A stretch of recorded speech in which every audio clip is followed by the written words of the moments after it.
You just got introduced to someone exactly 30 seconds ago, and you already have absolutely no idea what their name is. Gone.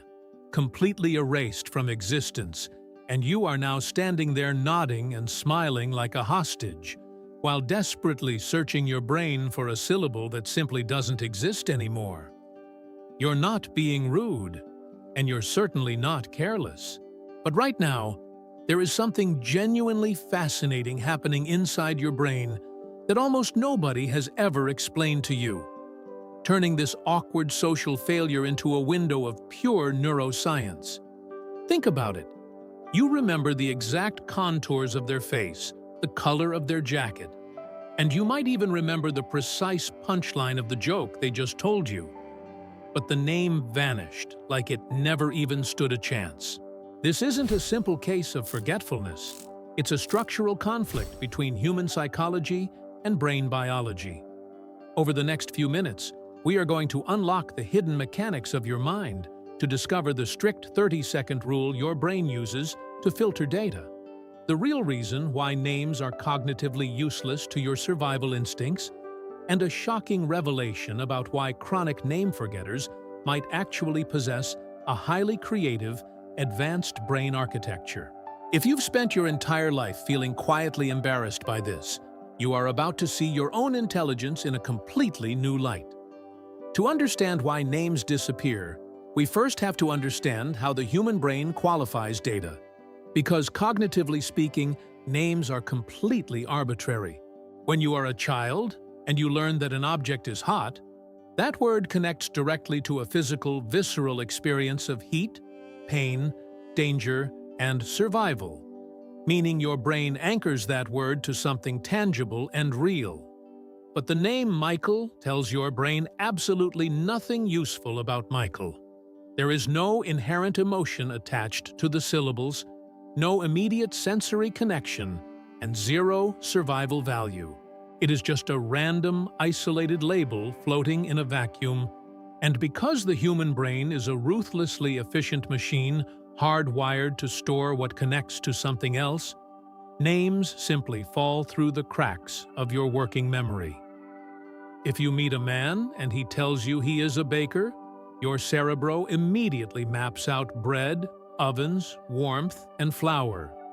But if he tells you his name is Mr. Baker, that neurological map remains completely dark. But it gets worse when you step into a social setting, because your brain isn't just listening. It is performing an astronomical amount of background processing simultaneously. In a fraction of a second, you are scanning facial expressions, decoding body language, determining if the stranger represents a threat, analyzing the noisy environment, and frantically managing your own social performance. That is a staggering cognitive load. And somewhere buried inside all that intense neurological traffic is a name, spoken exactly once, usually very quickly, with zero emotional weight attached to it. Psychologists refer to a major part of this chaos as the next-in-line effect. When you know you are about to introduce yourself or speak next, your focus shifts inward as you track your own upcoming performance so intensely that your auditory cortex barely logs what the other person is saying in that exact millisecond. You physically heard the vibration of the name, but you just weren't actually listening to it. Your internal monologue was too busy rehearsing your own greeting to let their data enter your system. There is also a rigid biological dimension to this failure tied directly to the chemistry of your memory. Neurological research demonstrates that a neurotransmitter called dopamine plays a vital role in memory encoding, acting as the brain's internal highlighter pen. When something surprising, dangerous, or emotionally charged happens, dopamine spikes, signaling to your hippocampus that this information matters and needs to be saved permanently. A stranger's name during a standard introduction rarely triggers dopamine because there is no built-in novelty or reward in the syllables themselves. Furthermore, memory consolidation studies reveal that new data requires approximately 30 seconds of unbroken, focused attention to successfully transfer from your temporary working memory into stable short-term storage. In a fast-moving social greeting, you give it maybe 3 seconds before your attention is pulled away, causing the word to evaporate before your brain can build a structural bridge to hold it. Then, the moment you realize you forgot it, a low-level social panic activates, splitting your cognitive resources even further as you search for a memory that was never properly saved in the first place. Now, here is the turning point that will genuinely surprise you. Because if you are someone who constantly forgets names easily, it usually doesn't mean your memory is broken. In fact, it often means the exact opposite. People who experience this frequently tend to possess highly associative brains, meaning your memory architecture operates through deep connection, context, and narrative, not through isolated, superficial data points. You are likely exceptional at remembering complex stories, overarching concepts, intense emotions, and vivid life experiences, because all of those things naturally link together in the rich web of your mind. Names, as we established, are isolated islands with no bridge in and no bridge out, and an associative mind simply does not navigate islands well. This is precisely why writers, creatives, artists, and deep thinkers are disproportionately represented among chronic name forgetters, as their brains are fundamentally built for rich narrative, not dry nomenclature. They remember exactly how you made them feel, they remember the cadence of your laugh, and they remember the specific, unique statement you made that challenged their perspective. But your name was filed under low-priority background noise before you even finished pronouncing the final syllable.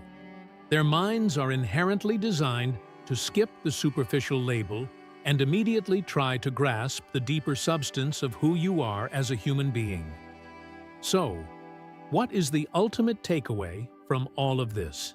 If you forget names constantly, it is time to drop the guilt entirely, because you are not being absent-minded, and you are definitely not self-absorbed.